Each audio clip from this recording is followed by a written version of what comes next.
Hello world, and thank you for having me again. So, okay, on the way to start my dashing, another aimless vlog rant. So, can we all just take a moment to sit and mourn our inaccurate perception of Blake Lively? Wow. So, first off, I used to absolutely adore her. I think she is just so cute. Love her movies. In fact, Savages is one of my all-time favorite movies. I love that movie. Great movie. And she is a good actress. I will give her that. She is good in things. I still haven't gotten around to watching The Age of Adeline. One of my best friends, Christina, she's always like, you gotta see it. It's a really good movie. She doesn't talk like that, but you know what I'm saying. So, I do plan on seeing that eventually. But, oh my god, I used to think that she and Ryan Reynolds were just like this cute. I never liked him, though. Not because he's adorable, that's fine. But his whole, like, oh, I'm just a sticky, sweet, nice guy. Oh, so wholesome. Meh. I just never bought it. I don't know. I don't know. To me, I feel like I always saw through it. Like, it's just phony. It just seems manufactured and phony. I could be wrong, but it seems like I'm kind of right, given that things that we found out recently. So, I used to love her. And let's just put aside everything that, all like the behind the scenes stuff that we've heard. Like, we've heard a lot of things about her being overbearing on the set of that Ends With Us movie. We heard a lot of things, but we didn't see anything actually unfold. Let's discuss what we have seen, which is these like interview clips that have leaked out where she was snotty to that woman who was like, congratulations on your bump. And she's like, congratulations on your bump. And the woman's, meanwhile, not pregnant, actually had fertility issues prior to that, or amid that time, or something like that. And then she's like, I wonder if they would ask the men about questions about the fashion. And then the interviewer was like, well, I would. It was the way she said, I would. It was so sweet, like a scorned puppy or something. It was so sad because this woman was being genuinely just normal. And then Blake Lively wanted to get all snotty. Meanwhile, she didn't want to talk about fashion then, but she has no problem talking about fashion in every interview about This Ends With Us. She's all like, oh, well, look at me today. I'm wearing these bold patterns. And normally I don't wear bold patterns, but, you know. I like rings. Rings are my thing. I should probably find a new thing. It's very expensive. Something like that. Like, excuse me? If we're going to go by professionalism, Justin Baldoni seems the utmost professional with his discussion about the film. When he's interviewed, he's all very mature about it. He's very serious, you know, as one would be with this subject matter. And she's like, oh yeah, look at my clothes. Look how pretty they are. You know, let's talk about that. Should I give you my address? Like, oh, you can, should we just, I'm a Virgo, so let's talk statistics. Like, what? What is going on? Is this like a meltdown thing? I can't. So, in terms of everything that we know about her, she's like a high school girl. She's just like a brat. No disrespect to high school girls. So that's kind of sad because, wow, she seems so great. But I mean, I guess everybody in small doses seems, you know, adorable. Anyway, it's just so sad because I really loved her. And also, this Ben and J-Lo thing, you know, I don't like J-Lo. I've never liked her. Is she beautiful? Sure, she's pretty. But I mean, so? I loved her in Selena. That was a great movie. She was great in that movie. Ben Affleck dogged her out. Is it justice? Did she deserve it? That's not for me or you or anybody else to say. But it does seem unfortunate because it seems like, I don't know the timelines. I don't know like what are all the like facts, but it's almost as if he was jealous that Jennifer Garner was about to get married to her new guy, who they recently split up. Hello. I think he tried to wedge his way in between them because he's just literally just like a bull in a china shop when it comes to like emotions. He goes in destroying people's lives, and meanwhile, without the beard, I don't know what happened. He used to be so handsome. He just looks rough. Maybe it's the drinking. And not that I'm saying I'm anything special to look at, but I'm just saying he used to be so Hollywood handsome, and now without that beard, what happened? Anyway, he goes in destroying these people's lives, like wanted to be with J-Lo after about 20 years away, wants to go back, and then realized, no, I don't want it yet again, I don't want it, so I'm going to dog her out. Then I'm going to wedge myself in between my ex, Jennifer Garner, and her new flame, and now it seems like he's, I guess, separated them. I don't know how he came between them. Maybe he did, maybe he didn't, but time-wise, it does seem that to be the case. And so now he's like been on this date with like some Kennedy girl. Oh, what a fool she is. She's very beautiful, but what a fool. I mean, hello. You know, here's the thing. When people When people treat most everybody else badly, or most, and by most everybody else I mean like their exes, but yet they seem so wonderful to you, don't be so sure that you're special. Nobody's special. It just means it's not your turn yet. Your time's coming. Tread lightly. I say don't even do it. I think a really important question to ask your new flame or whoever you're seeing is, what happened with you and your ex? How did it end? Who normally ends relationships, you or the other person? What happened between you two? And the way they answer, I think, is very telling.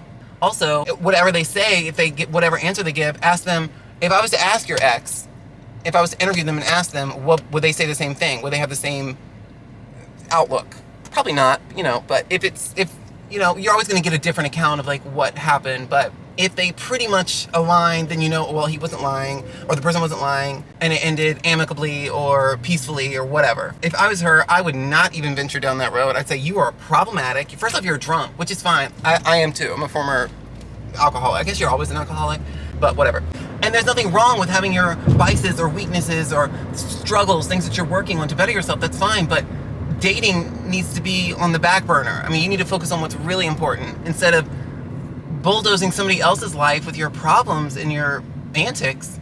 I don't know, it's just, he seems so self-absorbed. I mean, so does she, J-Lo, but she didn't go around ruining anyone's life, seemingly. His, anyway. But also, people keep saying how, oh, well, she wouldn't let him drink when he was trying to drink it. Well, yeah, it's called love. When somebody's trying to better themselves, or they're trying, quote-unquote, trying to get sober, why would you allow them to fall off the wagon? If you love them, you're trying to help them reach their goals. And if their goals are to be sober, then you're going to aid in that, I would assume. So we deduct points for a lot of things from J-Lo, but I think her trying to keep her husband at the time on the straight and narrow, I don't think that's a smite against her.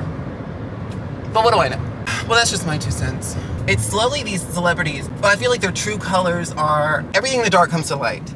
And it's so interesting because I used to be obsessed with pop culture celebrities. I used to just think they were the chosen ones. They were just special people that were just God's gift, And now, first off, I can't even stand movies. I hate movies. I don't have the attention span. And they're not good. Movies just aren't good anymore. I mean, in the 90s, the independent film game was strong. It was good. Now everything's so mainstream and it just sucks to me. So I don't like movies anymore. I don't like shows. I don't like it all. I feel like I've deprogrammed myself from being obsessed with that whole world. Slowly, as these celebrities their true selves are being revealed, it's really eye-opening, and it's kind of, I don't know, I feel like it's waking everybody up. It's waking everybody up to reality, and we're knocking them off these pedestals that we put them on. We, meaning me and whoever else thought like me. It's very interesting, and I wonder who else is next. Now it's, it's Ben and J-Lo have been revealed, Blake Lively and Ryan Reynolds. I mean, it's just endless, countless people. I can only hope that Mariah is wonderful as I built her up to be. She will always be my favorite of anybody all time. She is everything to me. And I really want to keep that mentality. But you know what? If something comes out and she's a piece of shit too, so be it. But I just don't believe that to be true at this point. But God only knows. I love her. Oh, a nostalgic song of the day is In Vogue, circa, early 90s. Free Your Mind. Love that song. Great song. Youngins, go listen to it. It's a good one, if you haven't heard it. But back to movies. So, I hate movies now. Nothing's original. Everything's like a remake or Marvel or, I'm so sick of the comic book type stuff. I'm sick of it. I never liked it to begin with. It's just not my thing. There's nothing wrong with, if that's what you like, that's what you like. But it's so mainstream and it's just not, anyway, it's not for me. Whatever. If people like it, that's great. There's no originality anymore. We're just doing remakes. We remade Footloose, not necessary, and made it a musical. We remade Hairspray, really not necessary, and made it a musical, busting out in songs and dance numbers. No. I didn't see them. I won't see them. So people out there, I'm not trying to yuck your yum, but it's just not for me. One movie they haven't remade, again, not necessary, but if you're going to remake all these other ones, why not remake another great classic? Flashdance, hello. Great movie. And I'm not talking Flashdance with, a whole new soundtrack and make it a musical and song numbers and dance numbers. No. The original soundtrack, make it a remake. And I also want the scene with her eating the lobster where she, wears that tuxedo top. Stunning. Absolutely legendary. That movie is so good. Now that should be remade, if we're going to remake any. But not with new songs, the same soundtrack. And don't make it a musical. I don't know if it would sell, to the masses, but I would certainly like it. Well, assuming, if you follow those parameters, I'm sure I would love it. What would be another good remake? I know one that I bet you they'll never do a remake of. I bet Disney will never do like a live action version of Sleeping Beauty, because why? It's pretty much, she's one of the most boring princesses. I mean, I didn't like Snow White either, but at least she was in the movie mostly. And Sleeping Beauty was just, she had a couple what? She danced a little bit and then she was asleep the whole time. She was pretty. Great gowns, beautiful gowns, but who cares? I can't name one song from the movie. Speaking of pretty, I was watching a TikTok earlier. It's kind of heart-wrenching because it was about being like the quote-unquote ugly friend or whatever. It was sad because she was like, you know, it sucks being the ugly friend when men are approaching all your hot friends. And then the girl who was with me, my friend was like, well, just stop hanging out with those hot girls. Just stop hanging out with the hot girlfriends. And I was like, no, I don't think that's it. I don't think that's the answer, because that's letting jealousy rule you. I think you need to rethink your stance on beauty and what it means to be approached. First off, a man approaching you in a club, it's not really a compliment that he's like, oh, you're so hot. He wants to sleep with you. He wants to sleep with you. So what? Like, I mean, if you fast forward to the next night, he'll probably be approaching somebody not as attractive as you and still pouring all the same adoration at her. So it's not a compliment. It's not a flex. You know, a compliment is, I love the way you make me feel. I love the things you have to say. I can't wait to hear what you have to say next. You're so funny. Like, these are things that are nice, that mean something. Hey, I want to bang you. Gee, thanks. So he'll take you home, have his way with you, and then he'll discard you for the next night and then be on to somebody else. It's gross. And those horn dogs who like do that, you're not special. You're not special. He's compelled to approach you because he's hoping for a chance to use your body to get him off. So yeah, though you feel down on yourself by comparison, she's not up anything. That's not a flex on her end. And you know what? You're better off without those losers hounding you to have sex with you anyway. Don't be jealous and let jealousy rule you and not hang out with people that you enjoy their company. Just reevaluate the way that you look at looks. Looks are not important. First off, looks fade. Those beautiful women today, 30 years from now, not as many men are going to be approaching them. Those pigs are going to be approaching their daughters, hitting them up. Never look for validation from somebody else, especially the opposite sex or whatever sex that you're attracted to. Don't let that validate you. You know what? I heard a term on, I don't watch these reality shows, but my best friend Jordan does. I can't remember what it was, but she referenced it and it was genius.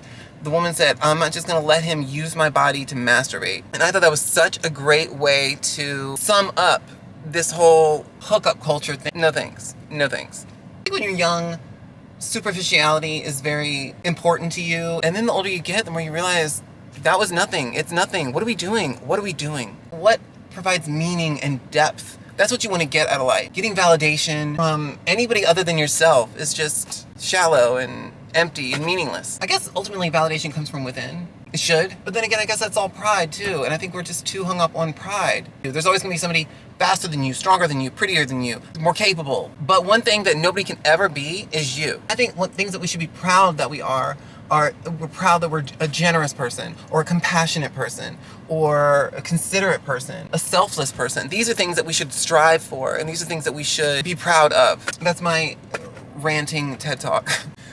Anyway, I'm gonna wrap it up here. Thanks for hanging out. Thanks for being with me. This is nice. We should do this again sometime. Don't be a stranger. Have a good day.